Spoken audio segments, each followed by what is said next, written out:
But overall, it's kind of a weird tool.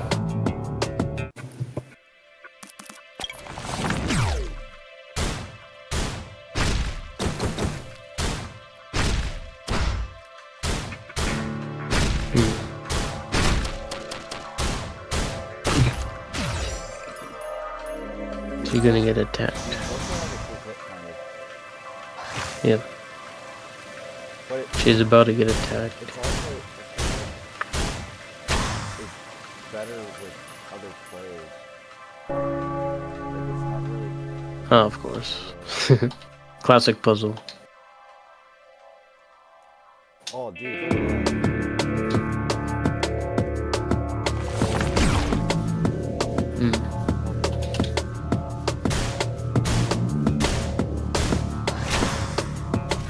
They had good soundtrack too.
Actually, what's interesting is that if I hadn't had sanctions, we actually could have competed with Boeing.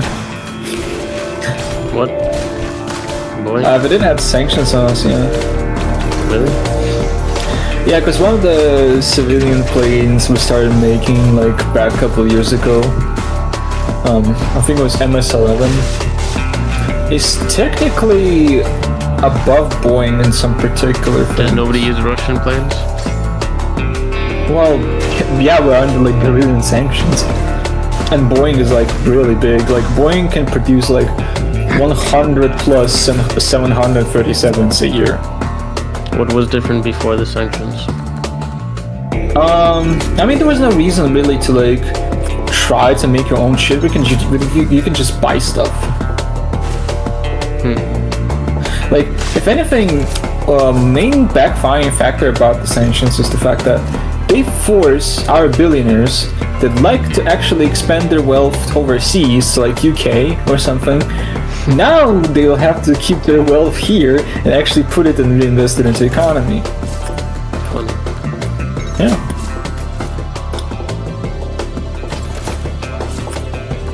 Did they care about any kind of like downsides or backfiring like that? Or they just don't think about them? No, people thought about backfires. That's why we had like things like banking messaging systems being made in case we get cut off from Swift. Like, precautions have been made. What Swift? I forgot. It's a banking messaging system. Basically, an easiest way to connect the payments between the banks. It's kind of like how we use shit like Snapchat, let's say. I mean, if you're like an American or something. But it's like bank specifically.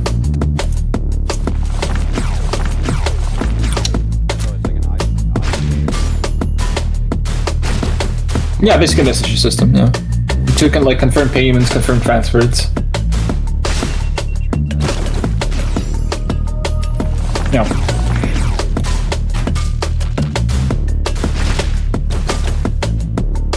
Well, there was like one more component to it, which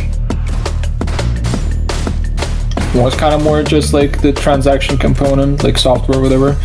That also we were cut off from.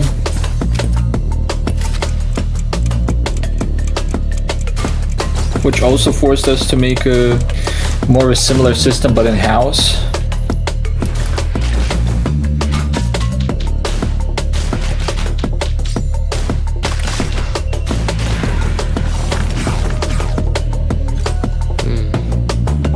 kind of thing, it actually forced us to like try to get into and expand a lot of our spheres.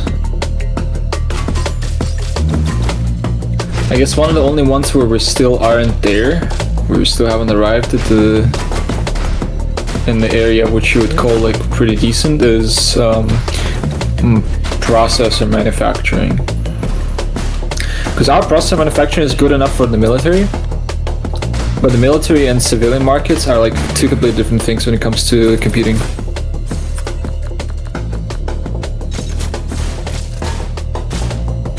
Because like for military, let's say up to 70 nanometers or like 80 nanometers, 87 I think it is nanometers, is enough for military purposes. 18. There's a big difference. Yeah, on the civilian market, no, it's like it's like did I say 18? I was supposed to say like 80, 87. 80, 87 nanometers to 70. Yeah, that's what's like enough for military tech. No, military. Like, okay, I'll tell you a little secret. A lot of military tech is just advanced tech from the 80s. Yeah. To this day. Makes sense. Especially British. Why especially British?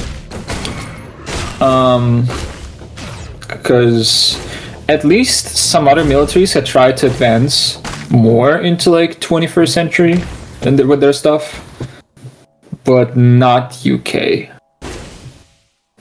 Why not? I think mostly because your nuclear manufacturing, really. Your nuclear manufacturing and all the like specialists just went to US instead. Yeah, deindustrialize the first world. Always. I think specialist is also like important because like UK generally actually used to have really good like education like environment to get like really good engineers. Yeah, UK and Germany actually for some time had actually UK, Germany, USSR, and US had the best engineers. I would do these puzzles just like randomly and somehow it just works out. Always. But now, of course, education has been sacrificed to feed the corpos, and instead of getting, trying to get a British engineer, they might as well get an engineer from India. And that engineer from India might be decent. He might be actually good, but like, at the end of the day, you still should prioritize your own citizens.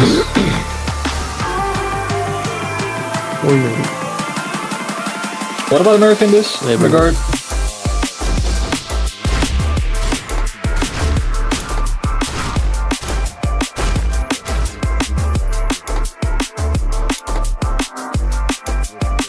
Thankfully.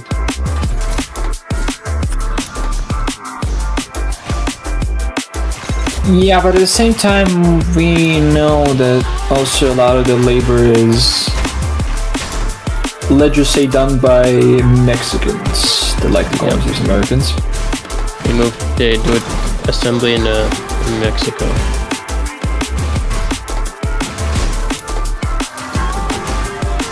I guess whatever they can move, the processes, they probably would. And also another thing that kind of people forget about when it comes to Mexicans in the US, at least from what I've heard and seen, and I guess there's decent evidence to suggest that it's a thing that's going on still, is that Mexicans just send a lot of the extra income they get in the States just back to Mexico, and that money doesn't get reinvested into the United States. What do you mean? Well, let's say they get their paycheck, right? Oh my god. Let's say a Mexican earns a really good salary of like $4,000 a month in a cheap area. He can get those $4,000 and get $1,000 out of it and send it back to Mexico. What the hell are you supposed to do here?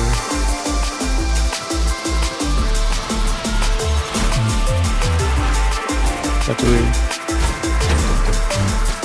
I mean, that's just kind of like, in general, problem with like host workers.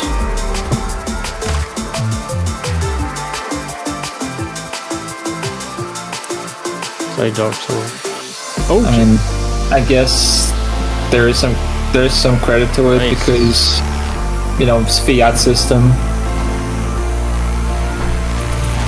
What?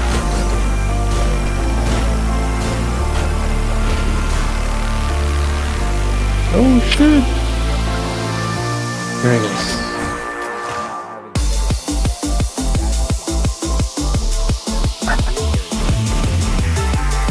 I don't know. I kind of feel like it still is, but like at the same time, I guess yeah. I guess it's fair that you think that.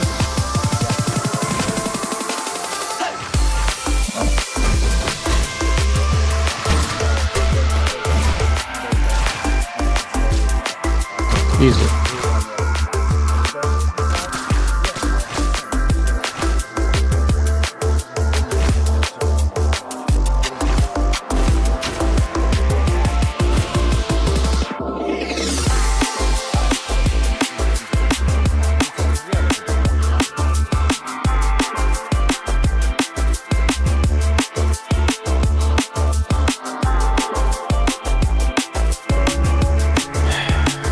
Once again, I understand where you come from in that opinion. I kind of disagree.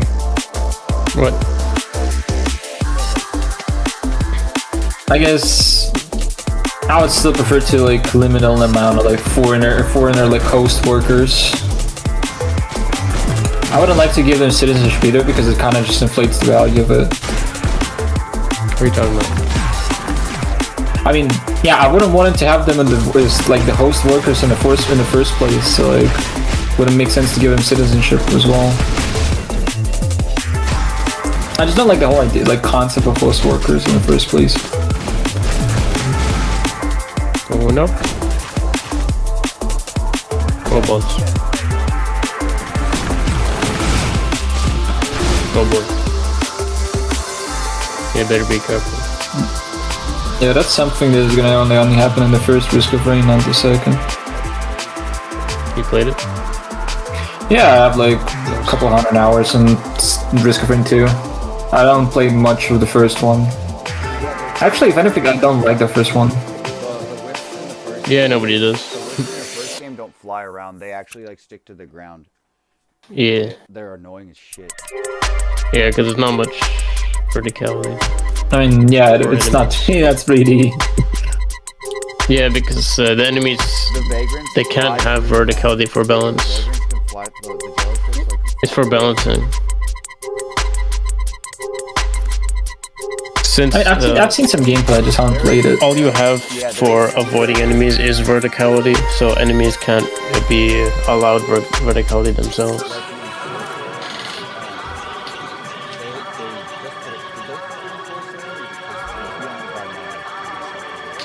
I think it's just No, it's mod. No, it's mod. Yeah.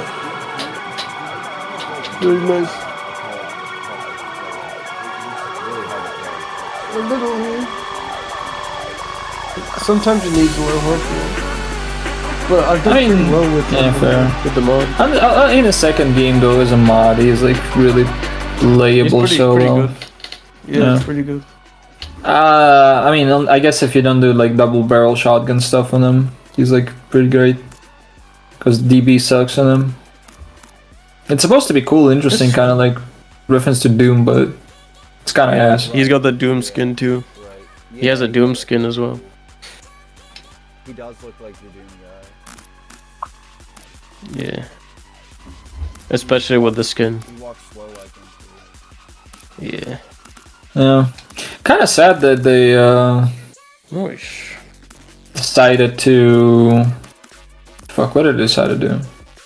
They decided to add like a drifter and just kind of suddenly him. I mean, it's cool that they did add him in the first place, but like,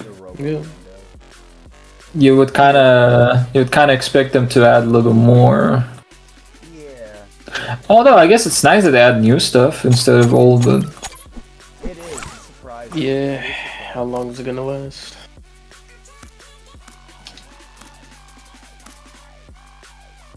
What if they added like another 8 characters? That's like, okay, so we have what, 16? They just randomly added like another 8.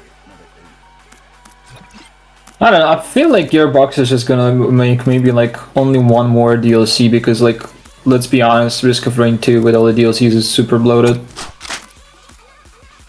And if you add on top of the DLCs some of the mods there are of size of DLC, I could see that. then it'll just get like super bloated. I could see that. Like the builds are like being impossible to do.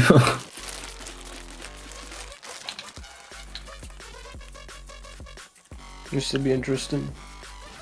I mean, I played it like that. I played it with like back when it was only 2 DLCs. Like what? I played it with 2 like DLC size mods, and man, it was impossible to like build. What? Because like the bloat of items is just so absurd. It's gonna almost become like Terraria.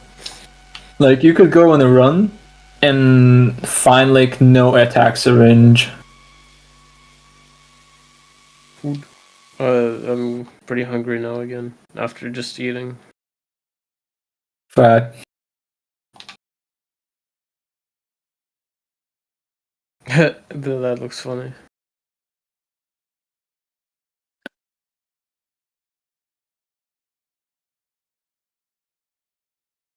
Well, at least I kind of like the DLCs are kind of like worth 5 rubles, jokingly. Nice. Although they don't sell them in Russia themselves.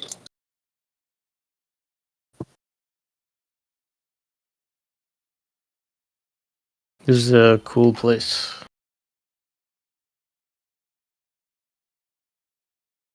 Yeah.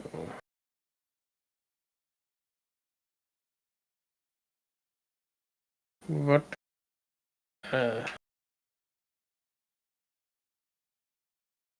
Really?